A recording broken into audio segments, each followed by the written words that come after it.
Hey there, welcome to the Funny Farm. I'm going to do a series on saving money on chicken food. This is going to be episode 1. We're going to do this with 5-gallon buckets, but if you just have a few chickens, you could use a Tupperware container or a mason jar.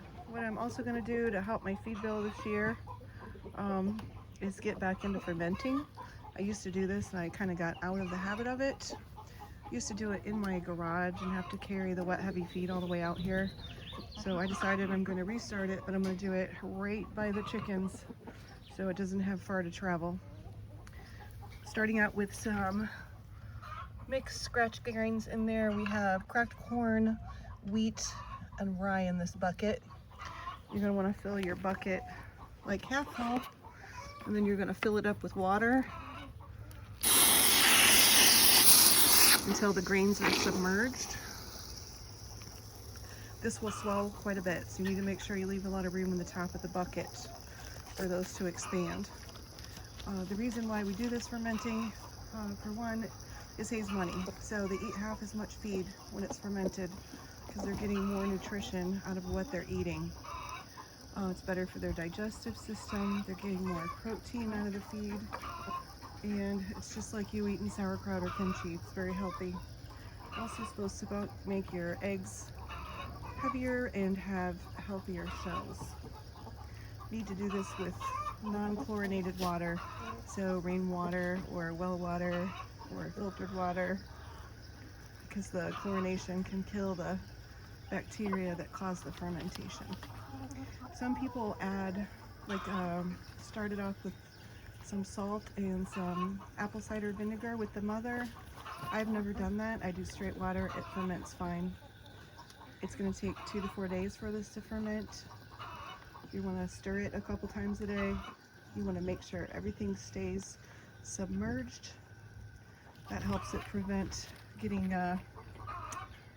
mold on the top. And then we cover it with a lid, not tightly, because as this ferments, it's going to put off gases that need a way to escape. But that keeps the mosquitoes out of it too. We put a lid on there. Here's what the ferments are looking like at the end of day 1. You can see the grains are starting to swell.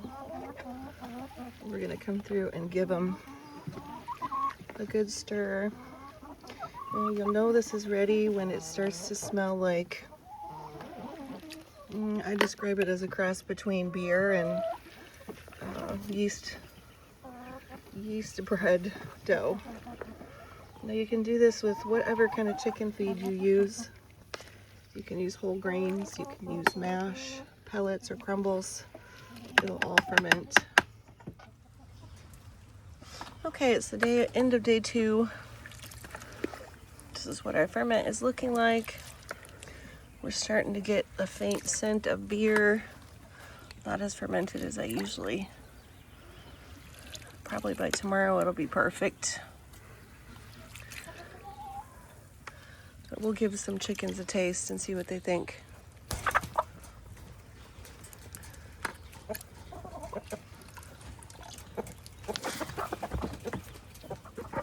Now I want to tell you that they have already pellets in there, and they've just all ran away from the pellets and they're going straight to the ferment. See, we got pellets right beside. Everybody's going for the fermented. Is it good, girls?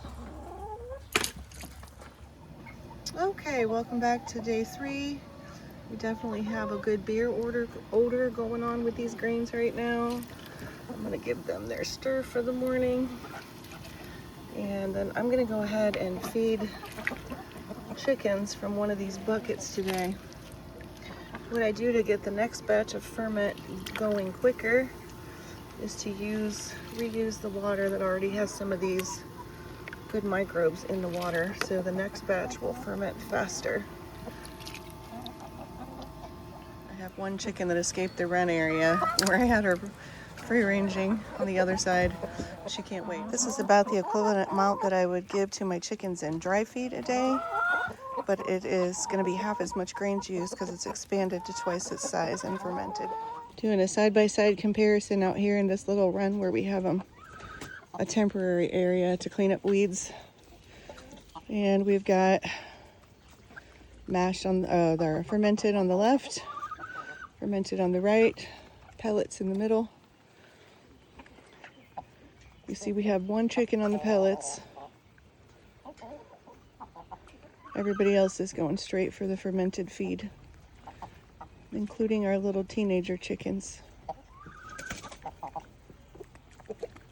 They'll eat this first and then they'll come back and get the pellets. Just see how much they like it. Nobody's on the pellets now. With gas prices up and a fertilizer shortage and the whole Strait of Hormuz mess, it'd be a good idea to be able to buy on less chicken food, save yourself some money. That also applies to us and our grocery bill. Our grocery prices are only going north, so plant food everywhere you can. Starting round 2. Turn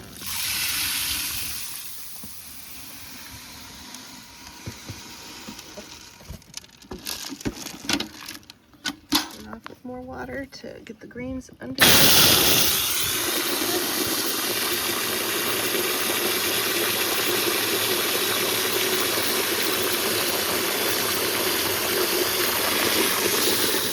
Also giving the younger crazy-haired chickens a scoop to try. Seems to be a hit.